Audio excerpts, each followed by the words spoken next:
An IP address is a numeric address. It's an identifier for a computer or device on a network. Every device has to have an IP address for communication purposes. The IP address consists of two parts. The first part is the network address, and the second part is the host address. There are also two types of IP addresses. The first one is the most common one. It's called IPv4. And the second type is IPv6. IPv4 is the current version of IP addresses.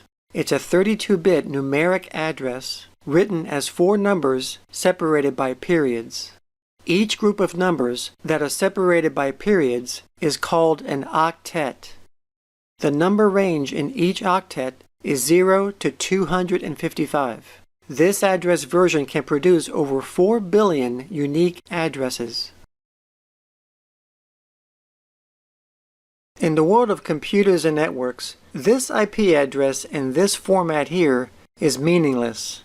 Computers and networks don't read IP addresses in this standard numeric format, and that's because they only understand numbers in a binary format.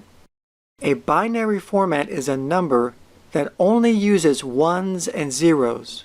The binary number for this IP address is this number shown here. This binary number is what computers and networking devices actually read. So the question is, how do we get this binary number from this IP address? IP address 4 is made up of 4 sets of 8 binary bits, and these sets are called octets. The bits in each octet are represented by a number. So starting from the left, the first bit has a value of 128, then 64, then 32, and so on, all the way down to 1. Each bit on the octet can be either a 1 or a 0. If the number is a 1, then the number that it represents counts. If the number is a 0, then the number that it represents does not count. So, by manipulating the 1s and the 0s in the octet, you can come up with a range from 0 to 255. So for example, the first octet in this IP address is 66. So how do we get a binary number out of 66? First, you look at the octet chart, and you would put 1s under the numbers that would add up to the total of 66. So you would put a 1 in the 64 slot. So now you already have 64, so we need 2 more. So let's put a number 1 in the 2 slot. So now if we count all the numbers that we have 1s underneath them, you would get a total of 66. All of the other bits would be zeros, because we don't need to count them since we already have our number. So this number here is the binary bit version of 66. So we'll put that number down here.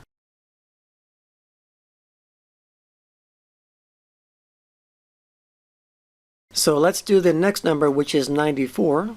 So let's put a 1 under 64, 16, 8, 4, and 2. So if we were to add all the numbers that we have 1s underneath them, we would get a total of 94. And since we don't want to count any of the other numbers, we just put zeros under the rest.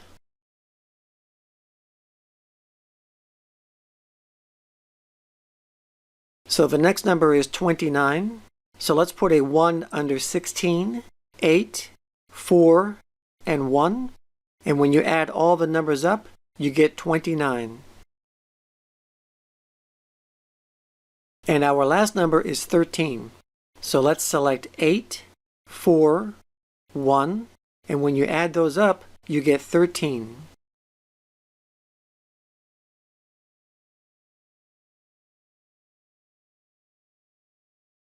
When the internet was first developed, programmers didn't realize how big it would become.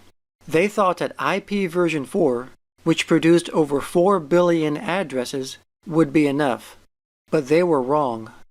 IPv6 is the next generation of IP addresses.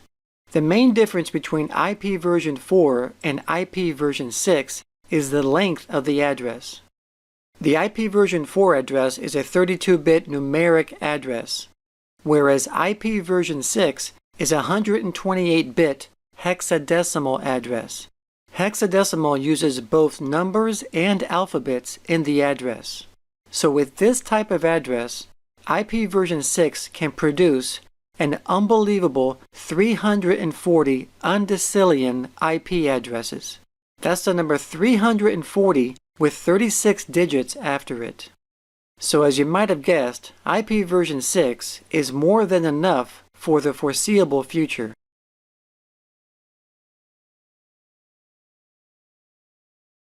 So as stated before, IP version 6 is a 128-bit hexadecimal address. It's made up of 8 sets of 16 bits, with the 8 sets separated by colons, as you can see here. So in a similar way that we converted an IP version 4 address to a binary number, this is how we convert a binary number to a hexadecimal address. In an IP version 6 IP address, each hexadecimal character represents 4 bits. So we have to convert 4 bits at a time to get one hexadecimal character.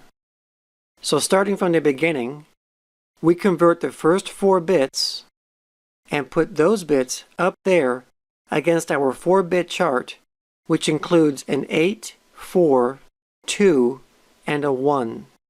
So if we count the numbers that we have ones underneath them, you wind up with a 2. So a 2 is the first hexadecimal character in this IP version 6 address. So let's do the next 4 bits and put those under our 4-bit chart. So if we count all the numbers that we have ones underneath them, we have a 4 and a 2. And if we add those up, we get 6. So a 6 is the second hexadecimal character in this IP address. So let's do our next set of 4 bits. And if we add all the numbers that we have ones underneath them, we get a total of 13.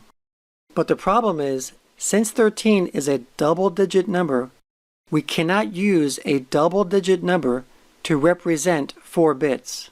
And that's because in a hexadecimal format, double-digit numbers have to be represented with a single alphabet, which is A through F.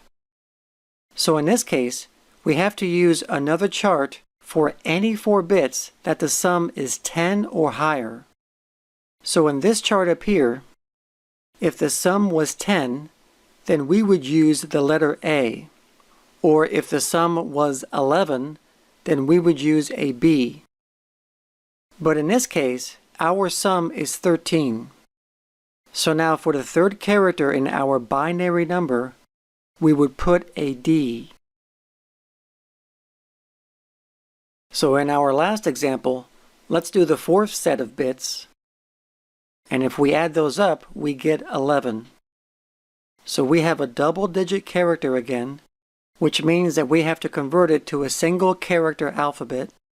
So if we look at our chart up here, 11 converts to a B.